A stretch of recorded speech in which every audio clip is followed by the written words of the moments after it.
Hey everybody, welcome back to the channel. It's been a long time since we've talked. I don't think we've communicated and hung out since Thanksgiving. So I definitely didn't get to update you guys on any of my Black Friday pickups or my Christmas gifts or anything that I've gathered in the year 2025. I say that with quotation marks because I don't know how this year is going to go yet. So if it turns out to be a good one, it'll just be 2025, right? So I just wanted to give you guys a quick update on some things that I've gotten in. However, before we press on, I'm going to say this in advance. I'm going to do this in two parts because there's kind of a lot and I don't want to just be prattling on all day. I talk a lot sometimes, and thank God I'm talking to you, because if I had to talk to people in my house, they wouldn't care. They just wouldn't care. So thank goodness that we're friends and I'm talking to you.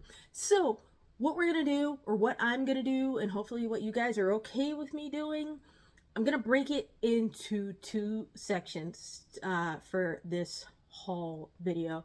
Part one is going to be just regular stuff, and then part two will be steelbooks, because there's kind of a lot of steelbooks. I'm looking over there at the stack that I have. There's kind of a lot, so I want to make two shorter videos about each one. Keep them separate. I want to keep it short. I want to keep it sweet. I don't want to take up too much of you guys' time, but I do want to let you guys in on what I've gotten here. And then in future videos, I'm going to be talking about an HD DVD haul that I was fortunate enough to grab, as well as a challenge that I have deemed for myself for the year. So those will be two upcoming videos. And then after that, I kind of want to let you guys in. I know I talk a lot about like what I got in recently, but I kind of want to talk a lot about what's behind me, because I have lots. And so I figured the best way to do that would be to kind of break it down into my favorite categories and my favorite actors. And so we're probably gonna either start with I don't want to spoil it. I'll leave it be a surprise, because I don't want to spoil it. So let's hop right into the first half of what I've picked up since I talked to you all before Thanksgiving. What do we got? So the first thing we have is a Randy Savage DVD, Macho Man Randy Savage. It's called, let's see, unreleased, The Unseen Matches of Macho Man. All right. So I was still am a big, I'll say WWE fan, but I was an entirely big Macho Man Randy Savage fan. He's always been my favorite wrestler since I can remember first watching wrestling with my grandmother when I was like, I don't know, 3 years old. He's always been my favorite, and so this was a nice grab. I have a lot of other wrestling DVDs, VHSs, and things like that, especially dealing with Macho Man, Shawn Michaels. I have one coming in, not Macho Man or Shawn Michaels, that I'm very excited about. I have seen it before, but I'm very excited to watch it again. But yes, this was great. I have not made my way through all of the discs yet. I didn't realize that it was it's like a 3-disc set, so I've only like conquered like 1.5. So that was one of the this was actually a Christmas gift from my grandmother. So this is one of the best things that I've gotten in the past couple of months. I'm trying to figure out where to put stuff, because I make a mess and I don't want to do that today. So let's keep going. This was the only DVD that I got, so I'm trying to weed DVDs out of my collection. So, you know, that brings us to The Hangover Part 3, which is an upgrade. Oh, sorry, is this Part 3? Yes, this is Part 3. This is an upgrade for a DVD that I have. So that's all this is. This is just an upgrade. What else did I grab? We got 100 Streets with Idris Elba. And I have to say, I think I expected more out of this movie. The synopsis was great. It read fantastically. And so I thought that I was going to get something super deep. out of this movie, and I just didn't get that. I think, unfortunately for this movie, Idris's talents, or Idris's, however he pronounces it, that's up to him. I don't know, but I'm gonna pronounce it like we do here in America. Idris's talents are kind of underutilized in this movie.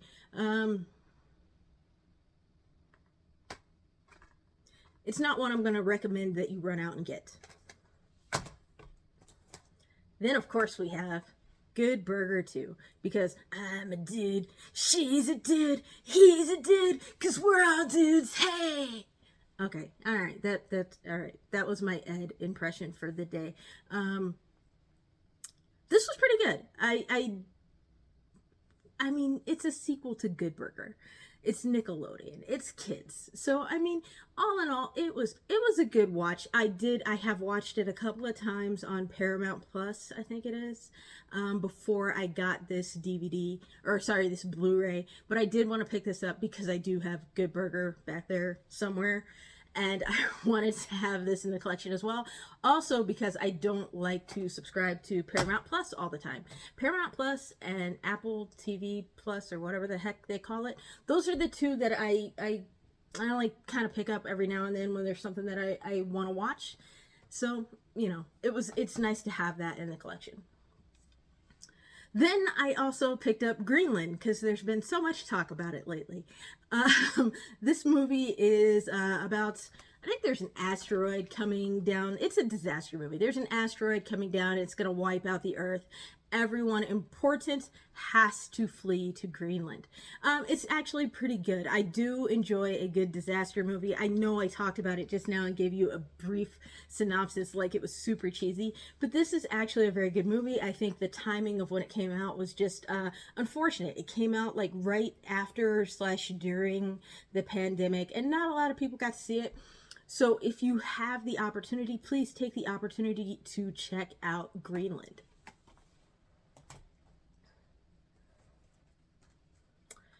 Next up, we have The Lake House with Sandra Bullock and Keanu Reeves.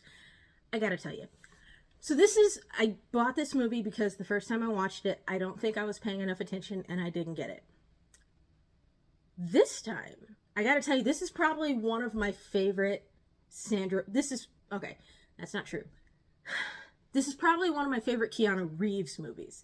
For Sandra Bullock, I prefer her in other types of stuff, but this is probably one of my favorite Keanu Reeves movies. This movie is fantastic. It deals with a little bit of wonky donkey time travel, circumstances that aren't quite explained, but it is about a man and a woman who are leaving letters to each other through time in a mailbox at the house that he currently lives at and the house that she formerly lived at.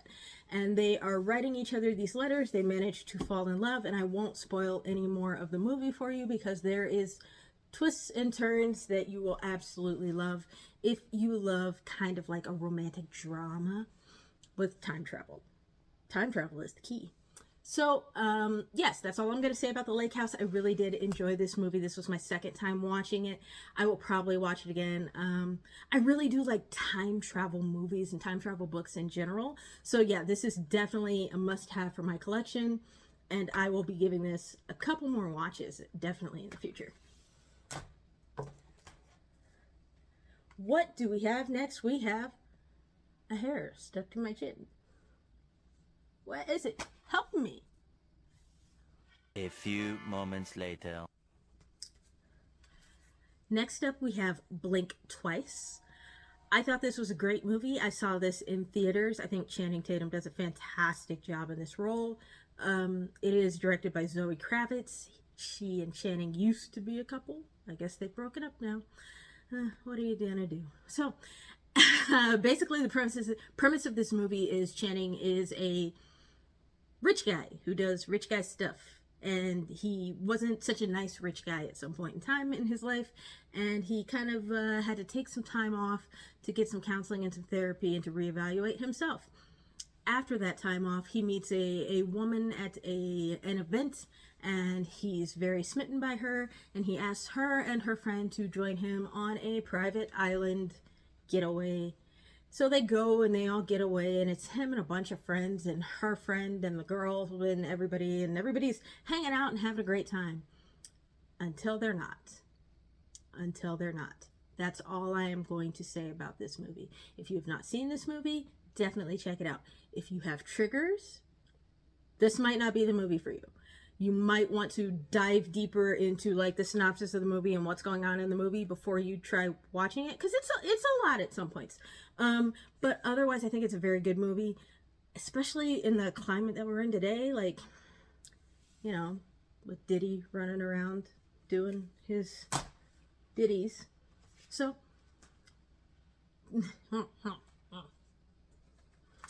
next we have The Haunting in Connecticut, Part 2. I don't know why. I think it was because, okay, let me explain what I'm thinking about. I don't know why they made this movie. It had to have been because The Haunting in Connecticut made so much money that, of course, we have to make a sequel, right? Because this was just an absolute waste of my time. No, I'm not going to check it. I'm not going to check it this way, at least. I might check it that way. So next up we have Tommy. I think it's pronounced Tommy. And this is a J horror film about this girl who has this, she has this like bizarre experience that she is getting counseling for, but things aren't quite what they seem. And maybe the things that she thinks she needs counseling for actual real things that happened. And so it follows her story as she kind of unravels what happened to her, and things sort of come back to haunt her. It follows the story of her doctor, of the detective who was working on the case. This was very interesting. I won't say it was entirely good, but it was very interesting, and I do appreciate it. I think for me, I need another watch. So I will be watching Tommy again in the near future.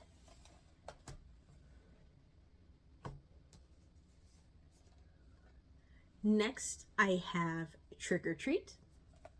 And this was just an upgrade, and I thought it looked super nice. The 4K was pretty darn good. I didn't have any complaints. So this was just an upgrade to get rid of a DVD. I'm trying to weed them out. But here's the thing. I'm only trying to weed them out for movies that I know I'm probably going to watch again. Because I still have like 1,000 DVDs left.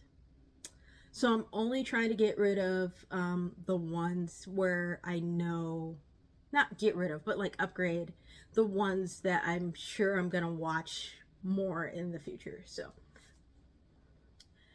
next we have Don't Breathe Part 2. This was a letdown. I had waited to see this movie for the longest time, and I felt like, why did I even bother? I don't appreciate the like shoehorned in semi-redemption arc that we gave this guy. Why? He's a bad guy. I don't need him to redeem himself. Like, he was the worst guy. So this whole movie was just kind of blah to me. But hey, you know what? If you want to see a bad guy turn into a quasi good guy, not really, then check out Don't Breathe 2. If you don't, just watch Don't Breathe 1, because that one was much better. Next we have Dr. Sleep. So I had seen this movie before, but I fell asleep on it. Guess it really was Dr. Sleep. But anyway, I had seen this movie before, but I fell asleep on it. So I did want to give this another watch. Everybody raves about this movie, and it just didn't really do it for me. I don't know why.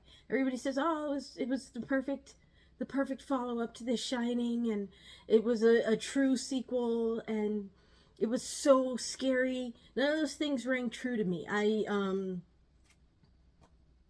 And I don't mean The Shining the movie. I mean like The Shining the book. It was just okay. It It was just okay. What's his name? What's the guy's name? Ewan McGregor. He was just okay for me. I didn't, meh. I'll take it or leave it. It's one of those where you take it or leave it. I'm not ragging on it. It was alright. It was entertaining. But what are you going to do? Next we have Zodiac. Now, I'd seen bits and pieces of this movie off and on television, so on and so forth, but I'd never seen it from beginning to end in one sitting, so I did want to go ahead and pick this up when the 4K came out, and I don't regret getting it. It was very good. It was very well put together.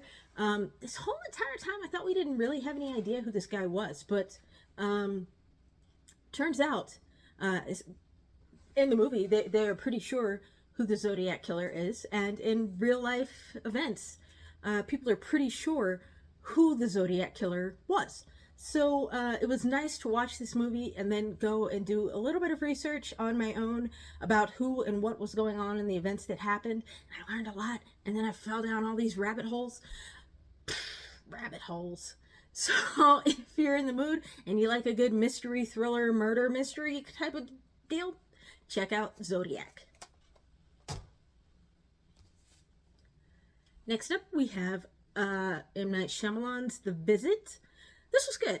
If you haven't seen it, it's about two kids who go to visit their grandparents, and the visit gets weird. The visit gets weird. Their grandparents get weird. Things get weird. There's a lot of weirdness going on. But I think this is one of M. Night Shyamalan's better movies. You're never going to get The Sixth Sense again, you know? And sometimes with him, it's hit or miss. Like, for example, I hated Knock at the Cabin. Like, I wanted to knock over the cabin. I hated it so much. But this, on the other hand, it took me, I liked it. I liked it a lot more. I like when there's a little more shock to, oh, I never saw that coming. Even though you kind of see it coming.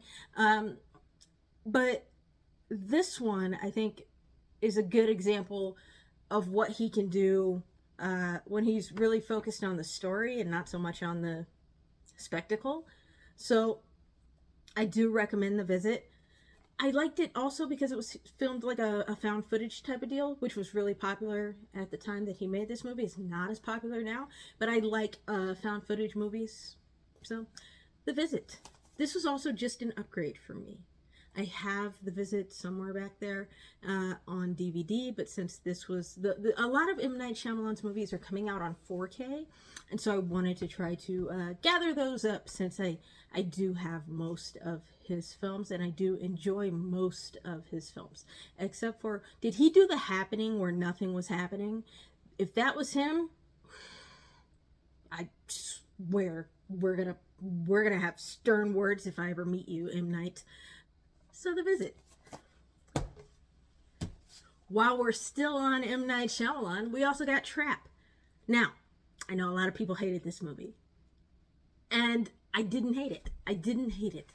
I think M. Night Shyamalan was out here doing what he wants to do for his family. This was a movie he made entirely to showcase his daughter's talents, which is fine. If you can give your kid a leg up in the world, go for it. I'm not one of those people who's like, nepotism is horrible. If your kid's got the talent to make it. I don't know if this one does. I think she's a great singer. I think that was fine. I don't know if she's a good actress. Maybe some classes, a little more work, and she can get there. I don't know. But as a whole, I didn't hate this movie. I did not hate this movie. It is about a father who takes his daughter to a concert, and while they are at the concert, police are monitoring the venue because they suspect that a serial killer is at the venue at the show. Now, we know that the father is the serial killer, so there's not a lot of mystery here. And, you know, I thought maybe the mystery of it all was like, okay, the mystery is like how he gets caught or who turns him in. But when you really break that down, it's stupid. So I apologize for anybody who didn't think it was stupid and who really enjoyed this movie. But when you really break it down, it's really stupid how he gets caught and why he gets caught and how he gets set up. Like, there were so many easier ways to catch this guy. We didn't need to go through all this. We did need to go through all this because apparently M. Night Shyamalan wanted us to hear his kids sing. So that's why we went through all this. But otherwise, we didn't need to go through all of this to catch a serial killer. Speaking of serial killers, Josh Hartnett was serial killer in Trap. Josh Hartnett is also in The Faculty. Now, The Faculty is one of my favorite like 90s horror movies. I do enjoy this. It's kind of like an invasion of the body snatchers type of deal. I have this movie on VHS. So, of course, I was going to get the 4K. I never upgraded from VHS to DVD for this movie. I don't know why, because I still pop in the VHS often. So, yeah, I definitely had to get the 4K of The Faculty. It looks pretty good. It looks pretty good. All right, you guys know I can't say this. So we have, I'm going to try it again, the Amityville Horror. This is the one with Ryan Reynolds. And you know what? I like it. I like it. I don't generally like Ryan Reynolds movies. I'm not, if you guys haven't figured it out yet, I'm not the biggest Ryan Reynolds fan. But I think he's pretty good in this movie. I think this is before like Hollywood got to his head. You know what I mean? So I think he's pretty good in this movie. Don't shoot me for saying that. You guys can like Ryan Reynolds and I won't be mad at you. I promise. Like, we can all like what we like and not like what we don't like. So I'm not saying I don't like Ryan Reynolds as a person. I just don't care for him as an actor all the time. All the time. Sometimes he's good. Like in the, I'm going to try it one more time, Amityville Horror. Next we have Glory. Everybody's seen Glory. I didn't have this movie, surprisingly. And I don't know why I didn't have this movie, because I've got a buttload. I was going to say something else, but this is YouTube and I don't want to be inappropriate.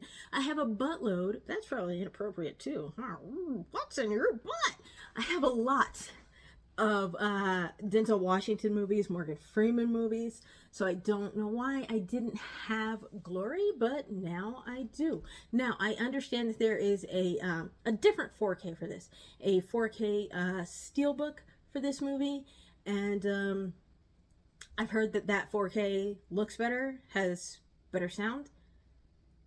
But this is what I got because it was a couple of bucks. So you take what you can get when you can get it. Next we have The Shape of Water. And this is just an upgrade for me. I do like the Criterion 4Ks that they're doing for the Guillermo del Toro movies. So I definitely had to go ahead and grab this one. The only thing I didn't like is that it didn't come with a slipcover. But, you know, you deal with things. I don't know if they did a slipcover for this movie at all, and I just didn't manage to get one, or if they didn't do one. But I would have really liked a nice slipcover. Like, think of all the, like, crazy graphics they could have done for a slipcover for this. Like, could have been, like, scaly and embossed, or, oh, man. I bet a steelbook for this looks nice. Is there a steelbook for this? Does it look fantastic? I bet it does. Especially if it has like embossing and debossing. I don't know. Even like some of the art in here could have been a great slipcover. Alas. But The Shape of Water. I'm not going to tell you what it's about. It's a lady who falls in love with a fish thing. It's not even really a fish. It's a fish thing. Next up, we have a couple that I have not watched yet, that I haven't opened yet, I'll say, because I have seen them all, but I have not opened these. So next we have Maxine, which is the third installment to Pearl, X. It was X and then Pearl, but it's the last chapter of that trilogy there. And what's happening here?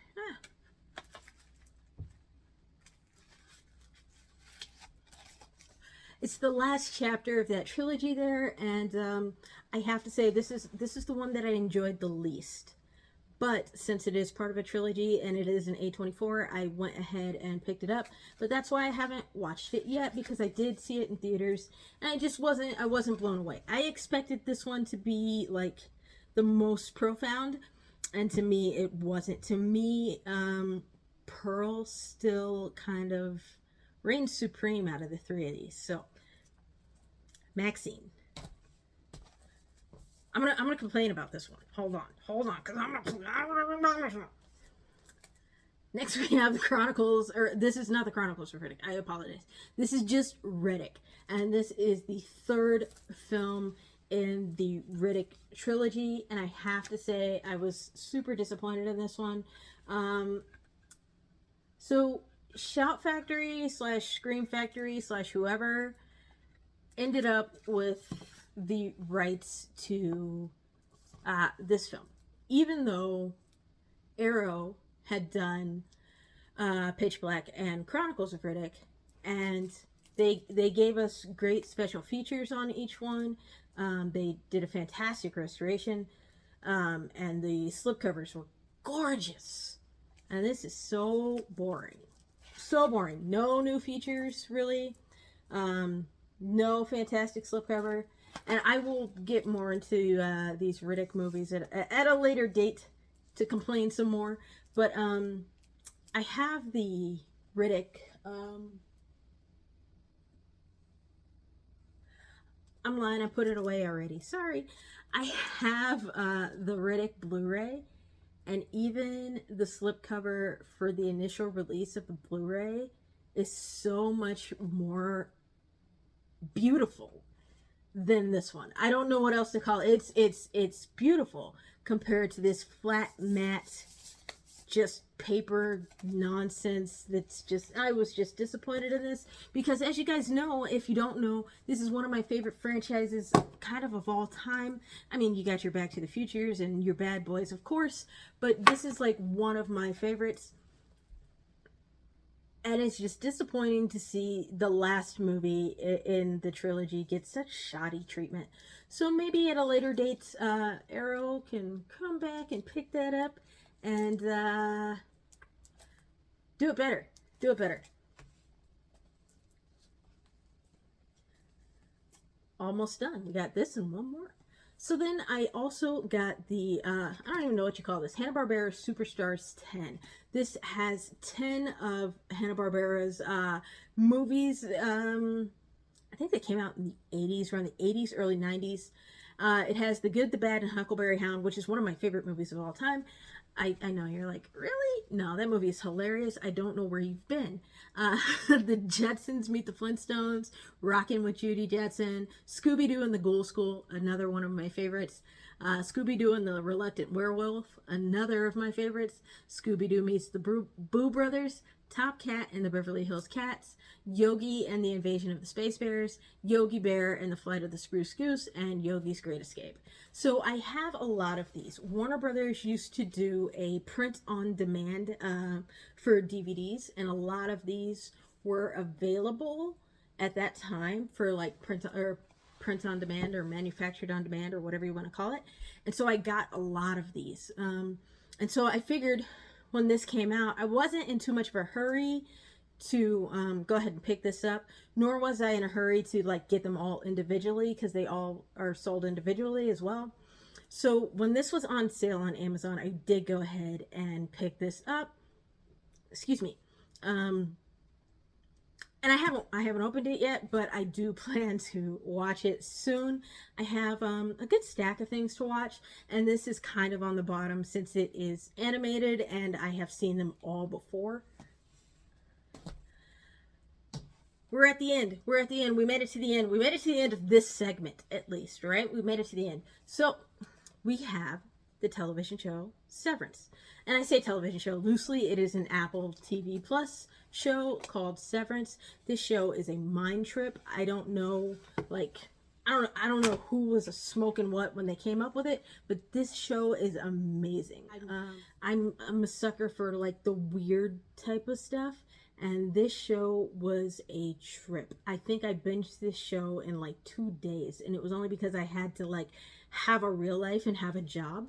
I would have finished it much sooner if I didn't have those things. So I was very excited. I hated the very long wait between season 1 and season 2 because it was just way too long. But I am excited to own season 1 now here in my hands, and to be in the process of watching season 2 on Apple TV Plus, which I do have right now, simply and purely and only to watch this show. When this show is over, bye-bye Apple TV Plus. I'll see you again for season 3. So that is it, everybody. Thank you for sticking with me, and I'll see you in the next video where we will discuss the steelbooks that I picked up during the same period of time. There's not very many, and you know, like, steelbooks are, there's not very many. There's not very, I promise there's not very many. We will, we'll work through them quick, and I'll see you guys in the next video. Thanks for watching.